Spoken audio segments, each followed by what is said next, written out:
adversidad por fin había sido superada. Vel y Ryu habían escapado a la superficie, luego de enfrentar al infierno mismo, derrotar al Juggernaut y a las demás aberraciones que se encontraban en el calabozo. La recuperación fue bastante larga y de milagro Vel no perdió su brazo. Sometido a los mejores tratamientos de la mejor médica de todo horario, le tomó 2 semanas recuperarse. Tiempo en el que debió usar una férula para proteger su brazo y que éste sanara de una forma más óptima. Finalizado ese tiempo, por fin se encontraba en buenas condiciones, a tal punto que toda su familia lo incentivó a celebrar en la Señora de la Abundancia, realizar una fiesta en conmemoración al día de su recuperación. Ese mismo día, cuando se le retiró el yeso, toda la familia de Hestia, junto a varios invitados de la familia de Hefesto, Hermes y Takemiguchi, se dirigieron a dicho bar para celebrar. Finalmente, todos reunidos, el banquete empezó. Platos de deliciosa comida eran departidos por cada uno de los participantes. Aunque Lily personalmente era bastante cohibida con los gastos y el dinero, para esta oportunidad no fue tan rigurosa y permitió sobrecostos en los alimentos, ya sea comida o bebida. Regocijados por la alegoría, la alegría, la música, todo el mundo estaba en sus mejores canales de felicidad. Los hermosos trances de euforia flotaban por el aire, pero había una cierta inconformidad en el ambiente. Una de las camareras de la Señora de la Abundancia estaba actuando de una forma muy extraña, bastante rara, pues Ryu, quien era la compañera de Vel a lo largo de toda la aventura atravesando el infierno, no se estaba comportando como siempre. Enfocada netamente en el trabajo, constantemente evitaba la mirada del muchacho, tratando, bajo todos los medios posibles, de lograrlo.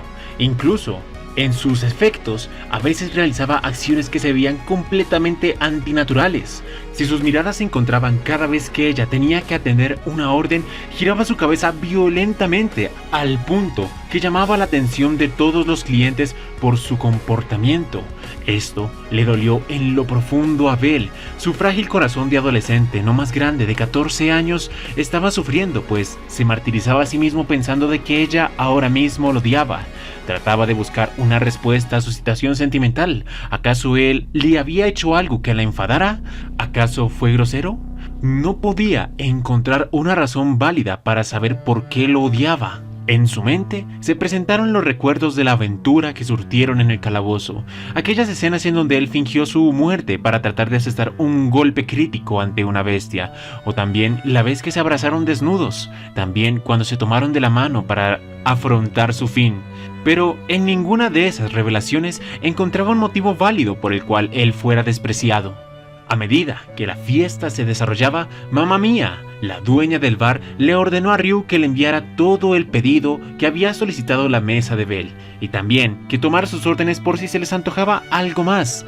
Por un momento quedó en silencio, como si se estuviera renegando, pero al ver que no tenía opción en esta tarea, simplemente recogió todos los platos en sus brazos de una forma muy hábil. Después, girando como toda una profesional, se dirigió a la mesa repartiendo la comida de cada uno de los invitados. Mirando a Vel, saca una lista y le dice ¿qué va a ordenar? Pero el muchacho trata de entablar una conversación con la elfa. Trata de hablar de una forma amigable, pero no recibe respuesta, pues al momento de decir una palabra, ella lo corta tajantemente como ¿desea una cerveza? O veo que quiere una cerveza, con mucho gusto, por favor espere, y después se retira de la escena.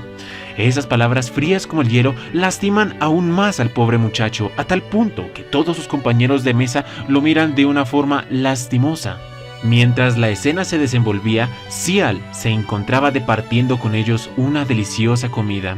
En medio de su discusión, él dice absolutamente todos los acontecimientos que habían pasado desde el calabozo hasta la salida, cuando finalmente pudieron sentir los dos la luz del sol. Mencionó que hubo una oportunidad donde ambos departieron una agradable conversación, justo después de que fueran dados de alta. No logró terminarla, pues aún quería decirle varias cosas.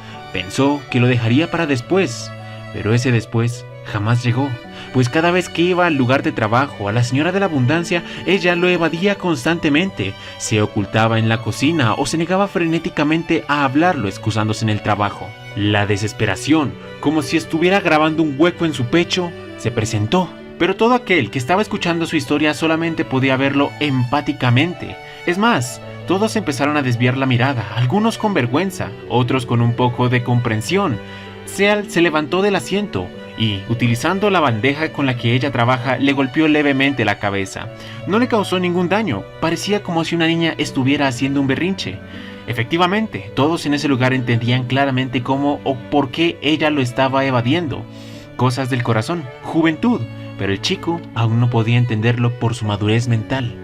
La actitud de ambos estaba arruinando el ambiente de la fiesta. Por ende, todos los miembros invitados le exigieron a Belle que saliera a hablar con ella y no volviera hasta que se arreglaran las cosas. Aceptando ese pedido, esperó hasta que la elfa viera la oportunidad para poder hablar con ella, y esta llegó cuando ella se ofreció a sacar la basura de la cocina. Al ver su figura salir con una gran bolsa en sus brazos, él se apresura a seguirla. Ahora bien, cambiemos de la perspectiva. Ryu, después de arrojar la basura, depositándola en un contenedor, su expresión fría y calculadora se desquebraja. La pena empieza a inundar su mente. Ella empieza a arrepentirse seriamente de sus acciones, pues siente que ha sido bastante cruel con el conejo.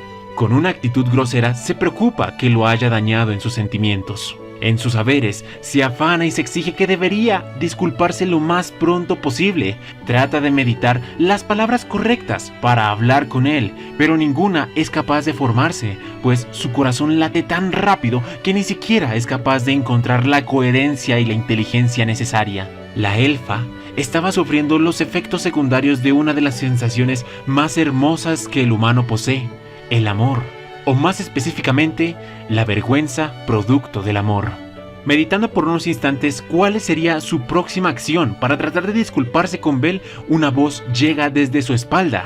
El muchacho trataba de emboscarla para tener una conversación.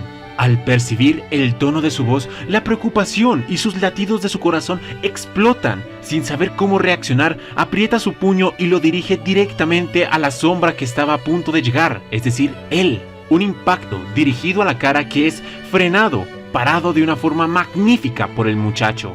Meses atrás, cuando él apenas era un nivel 1, sería imposible que este acontecimiento ocurriera, pero gracias a su nivel y a toda la experiencia que había acumulado hasta el momento, le fue permitido reaccionar. Con un movimiento bastante perista, detiene el golpe dirigido a su cara con su mano izquierda, la cual se encontraba aún bastante lesionada pese a que le habían quitado la férula.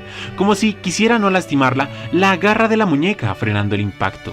Pensaba que esto sería lo más agradable o lo más conveniente para evitar el conflicto, pero fue completamente opuesto, pues al sentir que su mano la estaba tocando, una acción violenta recorre por su cuerpo. En una especie de acto mecánico o sistema de defensa, toma el brazo completo de Belle y, con una llave digna de un aventurero de nivel 4, derriba a Belle con tal fuerza y tal impacto que su cabeza se estalla contra el suelo. La potencia alcanzó a formar fisuras en la grava sólida y el cuerpo del chico seguidamente cayó inconsciente por el impacto. Puede que todas sus estadísticas y habilidades sean superiores en todos los sentidos, pero la persona que lo había arrojado también era una aventurera de nivel 4. En aspectos de fuerza no tenía nada de qué avergonzarse, y sus aspectos de técnica y experiencia le hacían llegar a un nivel superior. Sin el muchacho mentalizado para recibir el impacto, su guardia se rompe fácilmente y él cae derrotado. Con el cuerpo de Belle inconsciente en el suelo, el pánico se apodera de Ryu. No tenía idea por qué lo había hecho o por qué reaccionó de esta forma. No sabía qué hacer. Y para el colmo, una voz proveniente de la cocina empieza a llamarla a Ryu. Parecía un tanto molesta, pues exclamaba por qué estaba tardando tanto en solamente sacar la basura. Al saber que una de sus amigas, Chole, iba hacia su dirección para tratar de apurarla. Sin tiempo para pensar y tomando la decisión más irracionalmente posible, decide levantar el cuerpo de Belle como si fuera una princesa y, para no mostrar esa escena tan vergonzosa hacia sus amigas, escapa de ese sitio. Ella corre con todas sus fuerzas, preocupada sin saber por qué ni a dónde ir. luego de recorrer decenas de cientos de metros o incluso kilómetros, lleva al cuerpo de Belle a un callejón oscuro sin ningún tipo de motivación. Ve que en ese lugar hay unas escaleras que se dirigen a una hermosa pradera con un árbol en medio. Debajo del árbol hay una silla que es para 2 personas y, sin entender qué es lo que estaba haciendo, simplemente recuesta el cuerpo inconsciente de Belle en ese sitio. Tratando de hallarle lógica a sus acciones anteriores, piensa que lo que hizo es bastante imperdonable. Primero, lo lastimó con una actitud fría, luego lo lesionó gravemente y después lo secuestró. Evidentemente esto la estaba agobiando, pues no sabía cómo responder. Al ver el cuerpo del muchacho dormido, ternura y amor empieza a circular por todo su torrente sanguíneo hasta su corazón. En un acto que ni siquiera ella es capaz de hallarle explicación, levanta gentilmente la cabeza del muchacho y la recuesta en su regazo. Con su mano izquierda toma una de las manos del niño y con la derecha juega con su cabello blanco y sedoso. Mirando su rostro, entra en un trance, se empieza a enrojecer de la pena y escucha unos sonidos bastante vergonzosos provenientes de la lejanía. Un par de aventureros borrachos que estaban pasando por ese lugar casualmente vieron la escena y les pareció bastante tierno, pues una señorita estaba dejando dormir a un aventurero en su regazo. Empezaron a molestarla con unos cuantos chiflidos y comentarios un tanto vergonzosos desde su punto de vista. Al escucharlos, ella los mira directamente a los ojos y una aura asesina empieza a proyectarse en su espalda. Sus pupilas se dilataron, parecía como si un cazador o una bestia estuviera a punto de saltar sobre su presa. Al sentir esa actitud tan intimidadora, los 2 aventureros dan media vuelta y escapan corriendo suplicando perdón. Luego de desaparecer de su campo de visión, ella se calma, su actitud empieza a mermar y su atención vuelve a dirigirse sobre el muchacho. Embellecida por su apariencia, no es capaz de cuadrar un pensamiento coherente. Finalmente, se plantea la siguiente cuestión. ¿Qué diablos estoy haciendo? ¿Qué es lo que me está pasando?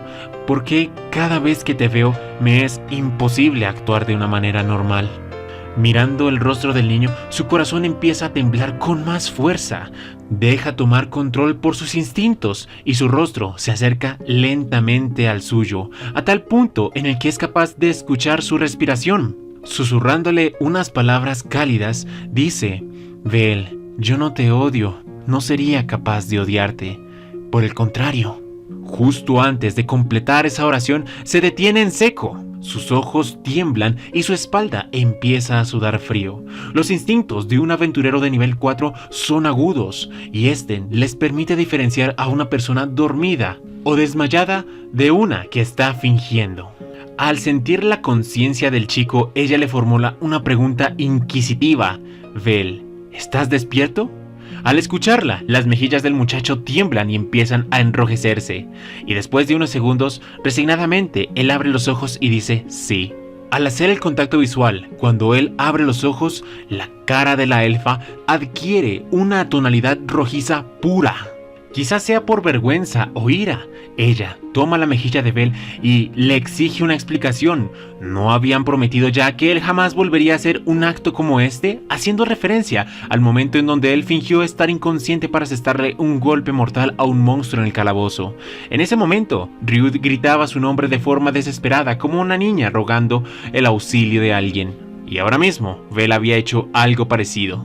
Tratando de justificar sus acciones, él dice que cuando retomó la conciencia se encontraba en esta situación tan peculiar. No veía la forma de poder despertar o abrir los ojos, sintiendo la calidez del regazo de Ryu y sus labios tan cerca pronunciando unas palabras. Decidió simplemente ser expectante de lo que iba a ocurrir, pero no contaba con los agudos instintos de su compañera. Aún acostado, el muchacho se levanta, reacomodando su posición para sentarse al lado de Ryu. Le pide disculpas por no decirle que estaba despierto y tratan de empezar una conversación. Aunque al principio sus silencios eran bastante profundos, quien decidió romperlos fue la mismísima Ryu, pues ella quería manifestarle sus verdaderas emociones. Quería decirle que no lo odiaba y así se lo manifestó.